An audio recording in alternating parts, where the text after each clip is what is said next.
Hello everyone, তো আজকে যাচ্ছি আমার কাকিমার জেঠিমাদের বাড়ি। তো প্রথমে এসেছি কাকিমাদের বাড়ি, আর আমার দিদু তো এখানে ঠান্ডায় লেপ মুড়ি দিয়ে পুরো প্যাকিং হয়ে বসে আছে। তারপর এসেছিলাম জেঠিমাদের বাড়ি, আর জেঠিমাদের বাড়ি আসার সাথে সাথেই ভাইপো আমাকে এখানে ছবি আঁকতে বসিয়ে দিয়েছে।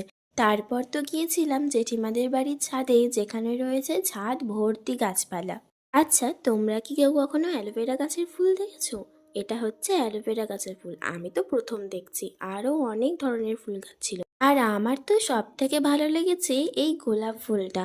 এই গোলাপ ফুলের কালারটা জাস্ট অসাধারণ ছিল।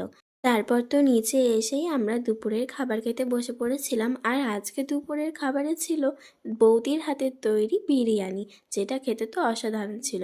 তারপর সন্ধ্যেবেলা গিয়েছিলাম আমার জেঠিমাদের বাড়ি, আর জেঠিমা তো প্রথমে এখানে দিয়েছিল কেক, সিঙ্গারা।